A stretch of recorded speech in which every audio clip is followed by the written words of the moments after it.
Vamos mergulhar direto nos mistérios e na genialidade estrutural por trás do símbolo dos apóstolos. Hoje a gente vai decodificar as antigas e super rigorosas regras de preservação de um texto histórico fundamental, analisando a mentalidade exata de quem o manteve vivo por séculos. Para essa nossa análise, o caminho vai ser bem direto. Primeiro, a palavra símbolo. Segundo, a trindade e a encarnação. Terceiro, o combate às heresias. Quarto, a estrutura dos 12 artigos. E, para fechar, o fascinante mistério da tradição oral. Ponto número 1. A palavra símbolo. Vamos entender de onde veio esse nome, que tem uma origem incrivelmente prática e totalmente inesperada. A gente ouve a palavra símbolo e logo pensa num ícone ou num desenho, certo? Mas como que alta teologia tem a ver com economia? Pois é, a raiz grega dessa palavra significa literalmente uma contribuição ou juntar recursos num fundo comum. É uma analogia simplesmente brilhante que os registros trazem. Imagina só, na época, os comerciantes juntavam as moedas num fundo seguro, criando regras rígidas para que ninguém cometesse fraude financeira, né? Os antigos apóstolos fizeram a exata mesma coisa, mas juntando as crenças num resumo breve e inviolável. Tudo isso para garantir que não rolasse nenhum tipo de fraude espiritual. Tinha que ser um pacote íntegro e absolutamente imutável. E isso nos leva ao nosso ponto 2, a trindade e a encarnação. Vamos ver qual era esse núcleo teológico que eles queriam proteger com unhas e dentes. O grande lance aqui é a insistência numa majestade indivisa. O texto não dá espaço para nenhuma diferença de poder. A regra central é clara. Onde não tem distinção de majestade, também não pode ter distinção de fé. Pai, Filho e Espírito Santo são colocados numa balança e pesam exatamente o mesmo, em total igualdade. E tem também a questão muito única da encarnação. É fascinante ver como a fonte argumenta que o fato de assumir a forma humana com uma alma racional e com todas as nossas fragilidades e doenças não tirou nem 1 milímetro da glória divina. A majestade eterna ficou ali, intacta. Principalmente porque a concepção não veio de semente humana, mas do Espírito Santo. Indo para a seção 3, o combate às heresias. É claro que manter toda essa pureza no texto não foi nada fácil. A história é basicamente uma montanha-russa de 4 fases. A gente começa com a era do texto purinho original. Aí vem a segunda fase com o caos e as divisões causadas por arianos, patripacianos e sabelianos. Na terceira fase, a situação fica tão tensa que começam a entupir o texto de adições não autorizadas para tentar defender a fé, até que finalmente há um esforço monumental para limpar tudo e voltar ao símbolo romano original. Sabe o que é mais impressionante aqui?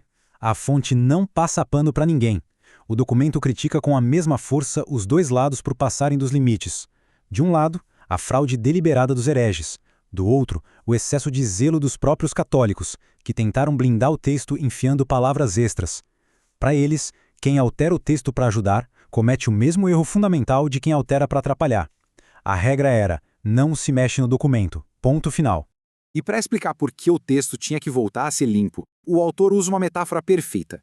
Ele diz que adicionar essas palavras teológicas foi como usar um remédio bem forte. O remédio foi essencial para curar a doença pesada da heresia. Mas, uma vez que o paciente está curado, a gente joga o remédio fora, certo? Continuar tomando seria um erro. Por isso as palavras extras tinham que sair. Quarto ponto, os 12 artigos de fé. Já que não podia mexer em nada, vamos ver como era a matemática exata desse código.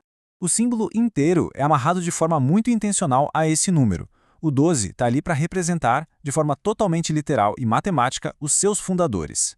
É quase como olhar para a planta de um edifício muito bem construído. Eles pegaram os 12 apóstolos e mapearam para 12 artigos diferentes.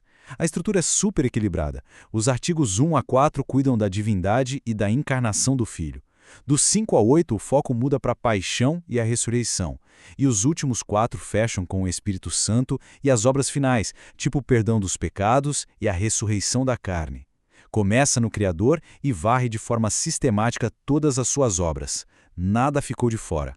E agora a gente chega à seção 5, o mistério da tradição oral. E essa é, sem dúvida, a regra mais surpreendente desse código antigo. Depois de ver toda essa engenharia de preservação, a grande pergunta é: por que era absurdamente proibido escrever isso num pedaço de pergaminho ou gravar numa pedra? A lógica do pessoal daquela época nos diz muito sobre como a mente humana funciona. Eles sabiam que se a gente escreve algo num papel, a gente sente que está seguro e simplesmente para de pensar naquilo. Então, eles proibiram a escrita e forçaram 3 passos: ouvir as palavras, decorar absolutamente tudo e meditar naquilo todo santo dia sem ler nada. A segurança não estava guardada numa gaveta, estava na repetição mental ativa. E olha, não era só um treino forçado de memória. Os registros antigos dizem que esse processo trazia um benefício real, quase imediato, de cura. O ato de repassar as palavras mentalmente ajudava a aliviar problemas físicos, desde dores de estômago até tremores corporais. Além disso, tirava a pessoa da dormência espiritual e servia como um escudo mental contra as tentações. E de bônus, sem nada escrito, os hereges simplesmente não tinham como roubar o texto. Para garantir que ninguém ia facilitar, eles pesaram a mão nas consequências. Eles puxaram os mesmos avisos terríveis que estão lá no Apocalipse de João. A ideia era, se você não pode mudar uma vírgula de uma carta escrita por um único apóstolo, imagina mexer no símbolo que foi feito pelos 12 juntos. Tentar escrever ou alterar o texto não era só um erro, era garantia de um julgamento severo. E para fechar nossa exploração de hoje, a gente fica com um pensamento que ecoa forte até agora. Pensa bem, hoje em dia a gente digita, tira print, salva em nuvem e terceiriza cada detalhe da nossa vida para uma tela de celular. Será que, no meio de tanta documentação digital, a gente acabou perdendo o poder de cura e de proteção que existe em guardar o que é mais valioso exclusivamente e ativamente dentro da nossa própria memória? É uma pergunta milenar que nunca fez tanto sentido quanto hoje.